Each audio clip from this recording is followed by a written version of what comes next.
Everybody, welcome back to the Quiet Time Podcast with Benny Fowler III and Benny Fowler Jr. Hope you guys are all doing well today. Hey, good morning, everyone. Hey, Benny, what's happening, man? How you doing today? I'm good. You know, just sitting here and reflecting on some things as, you know, going through this season and want to talk about, you know, playing the roles and the importance of people playing their role. And everybody always has an important role. And regardless of your title or position, you have to play your role and you have to play it to the best of your ability. You know, what does that like kind of bring up with you, you know, just in the organizations that you've been in and, you know, kind of working your way up through the corporate ladder and having a different role in each business you've been in? Yeah, well, Benny, you know, every team that I've ever played on, I mean, in business, and I call it playing because, I mean, you have big scenarios that you're playing in. Let's take the Ford Motor Company. It's a $150 billion business, and it's global in nature. And so one of the big things that I really understood, especially when I got to the C-suite, you know, as a part of a team that was working to turn around a major catastrophe. For example, we were losing $12.6 billion in 1 year. And our quality was below industry average. And when you have a situation like that, a lot of people can get hurt in a situation like that because if you don't have the money for a sustained period of time, you know, people don't have jobs. And if you think of Ford is maybe 300,000 or 400,000 people in itself, and if you think of all of the businesses that count on Ford, it could be in the millions that could get affected like that. And we saw in the industry it played out in a major way. And one of the things that happened is you always designate a leader, and I'll call that the chief executive officer. And our chief executive officer was appointed at the time, and then he started to select the team members that were going to actually help him with the situation that we were in. So we had business unit leaders around the world. I'll call them skilled positions because they're general managers, so to speak, and they're like quarterbacks of every region. Call them business unit leaders. And then we had what we call global skilled team leaders, people that played every position. Like I played the position of the global quality and new model launch position. We had a person playing the position of group vice president of global product development. We had someone playing the manufacturing role. We had someone playing information technology. We had someone playing talking about working on government and sustainability. So you get the point that every team is going to be made up of leaders, and they're going to be made up of people that have to play a particular role for the team to survive. And one of the things that we were responsible for doing as skilled team leaders is develop the talent to help us across the globe. So everybody had a role, as you pointed out. Everybody had an important role. My role was to help lead the team to world-class quality. You go from below industry average to help the team get to, number one or two by the time I left in 2017. So therefore, I felt like the role that I played, I couldn't do it by myself. I had to have the other members on the team, and the other members on the team needed me to do my role in order to have everything succeed. And trust me, I wanted to play quarterback, be one of those guys out in the regions leading it, but my role was to deliver quality and launch because it was an important part of making the team go. So how do you, even though you want to be the quarterback in that situation and you want to be kind of calling the shots, how do you just go about perfecting your role in the role that you were given, even though that's what you wanted to do? And I think that's one of the most important things is for people to understand their role and just embrace that role and not try to be the quarterback. How did you go about that? Well, first of all, when you sit down with a leader and the leader explains to you why he selected you for the team, that's an important part. Always having a conversation with the leader, the importance of the role that you're playing. And, in the role that I was playing, there were certain things that I expected for me to be able to take care of my family. And if those things were there, it would be easier for me to play that role. If it was not, then I probably would have had to make another decision in terms of what I was actually going to do. And I made those kinds of decisions before where, if things were not progressing the way I thought they should in order for me to deliver the things that I needed for my long-term modernity, then I would make the decision that whether I was going to stay or go. And I do that, you do that every year. Every team will do the same thing. Every executive team does the same thing every year. And they are working on trying to get better as an organization to do the things that they need to do to win and to deliver. And so I knew every Thursday when I showed up that there were certain things that I had to deliver for the team and to say how we were progressing. And I knew when playing with an elite team like I was playing on, that if we went for a sustained period of time and I wasn't delivering or leading the way they wanted, they would have made the change. So it's a give and take thing. You're not going in, you're not entitled to anything. You're working every day to really try to deliver on the role that you've been asked to deliver. And if you start thinking too much about something else and not delivering the role that you're supposed to be delivering, that's a recipe for being replaced on the team. Yeah, when you think about it like that you have to deliver and respond to something every Thursday, you have to play that role to the best of your ability. And you got to just play that role because it's all performance based. So you got to come with it and you got to stay focused on it. Absolutely. You guys, I watch you guys every Sunday that I get a chance.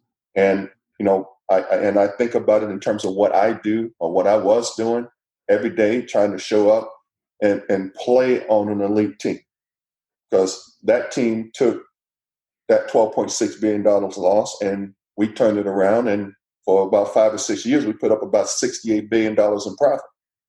And even at that, it's still, there's more expected from what's being invested. So that every day, you got a set of board of directors that look over everything you do. They look over your strategy. They look at your operating plan. They look over everything. And if they think it's not moving as fast as they want to move it, then they're going to make a change because that's their fiduciary responsibility. So even if you think you're winning, it may not be enough. So you got to play every day. Was it a stressful situation with dealing with stuff like that? Well, yeah. I loved it though because I felt like, as I spent a lot of time as an athlete, and as an athlete, you play every day, every game you go out, you either win or lose, and you know that. So you love being in the moments, those kinds of moments where it matters, and for me, that was, it was pressure, but it's what makes you thrive. It's what makes you want to do it, and for me right now. Since I've gotten rested up, I'm kind of recovered now. I'm ready to play again at that level. So that's how it is. It's like you play as hard as you can play, and you play to win.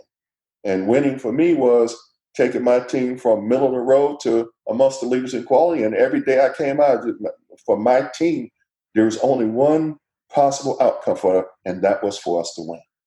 And winning for us meant being in first place. Wasn't playing for second place. My boss made it clear in the role to everybody that was on the team. He had no ambitions of showing up every day and playing for second. So that made it really clear for anybody that wanted to be on that team what success looked like. Making money, having world-class quality, having products and services that people want, and then working together effectively as one team to deliver what we were supposed to be delivering.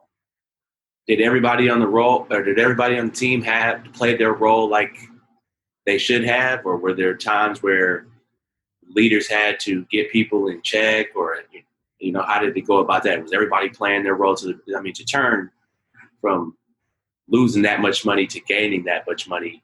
Everybody had to be playing their role, but were there ever any hiccups, and how did you guys handle that as a team?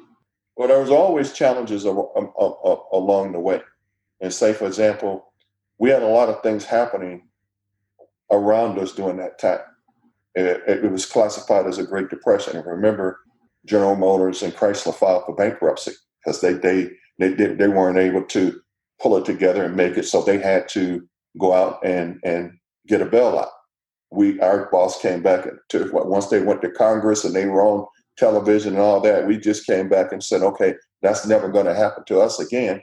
So therefore, everything we did was centered around just making it on our own. And that's the way we govern everything. Right down to if we had to approve pencils being passed out. I mean, that's the kind of environment that you're in when you don't have money and when you're counting every dollar. And we were fortunate enough that we went out and got a big, what we call home improvement loans, $26 billion loan. And we had to mortgage the Blue Oval in order to get the loan. So therefore, it was a lot at stake. If we had not been successful in terms of what we were doing, fundamentally, the Ford Motor Company, as it stands today, might not have been there. So every day you come in, you recognize that. And the only thing that was important to me is every day I came to the meeting, I worried about what I was supposed to do, but I heard what everybody else on the team was doing. And so my role was to know what I was doing and to be able to say to any member around the team, if I needed help in terms of delivering what I was supposed to deliver, I was supposed to say it in the meeting. Now, a lot of people don't want to say it in the meeting. They would say it outside behind somebody's back. It's a lot of hallway chatter, and that's what hurts world-class team and keeps them from performing at the levels that you're supposed to perform at. Now, the other side of that is once you start having success, like we started to have success, two things start to happen. People from the outside want your leaders. They see the success, so therefore people will start to recruit them. So you have to be conscious of that. Second, players start to show up and say, hey, we're winning now, and I need to get paid. And it just happens on every team. And if they think that there's a better opportunity, they're gonna look for that. So success, just like if you win the Super Bowl, the guys that are playing with you may not be there for the next year because people are going to say, I need that piece to help me win the Super Bowl. And so, it has challenges on both ends. If you're losing, there could be casualties. If you're winning, there could be fallout. So the big thing about that is always having a succession plan, meaning, you got to draft right, you got to train right, you got to develop personnel right. And so if positions come open, then, you have the right talent to move and succeed. And one of the important parts about my job was I had to have 3 people that we believed that was ready and qualified to take my position if I decided to leave. And I could leave for a multitude of reasons, retirement, whatever. Or everybody at our level has a window that they're going to retire in, and that there's a succession plan in place to be able to do that. And for us, for the way we tried to play it, it was like a 3 to 5 year window. So I knew going into my 6th year on the road on the job that I had a countdown strategy. It was a 5, 4, 3, 2, 1. 5 years, you start to think about it. 4 years in, you're starting to think about. 3 years in, the team, both of you are starting to have conversations about when you're going to go, what's the right time. And then it becomes availability of talent to succeed you, the people that you have on your succession plan. So, I mean, it's a way you have to work that out in order to try to make sure that the team still is capable enough of extending the success of the organization. It's a lot that goes on behind the scenes that people don't know about in corporate business, as well as, NFL teams, NBA teams, just the teams, or, people that have been around in the NBA and NFL and being on a Super Bowl team. It is hard to repeat because people are trying to pull those people out. Everybody, but it is a good thing that when you are winning, everybody gets paid. So, it is a good thing, but that's what makes success so hard and staying at the top so hard. But if everybody plays their role to the best of their ability, you do have a better chance than most organizations, most companies, most teams. No, I agree with that. So it can be fun. It does have a degree of stress to it.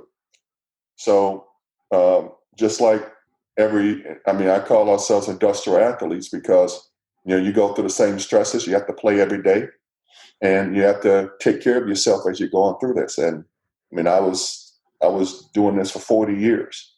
And in the early days, it was a lot of physical work because I was walking the shop floor, walking the plant floors every day, as you move into the executive level, it's a little bit different, pace, and it's a little bit different way of thinking. And then, the talent level just grows exponentially when you get into the top 10 to the percent in your organization, where you're leading the elite of the elite in that organization. It's like 35 officers in the Ford Motor Company, and there's 11 or 12 of us in the C-suite. So by the time you get to that level and you're playing with the top of the iceberg, you're talking about the top 11 people in a company, and getting to that elite level is not easy.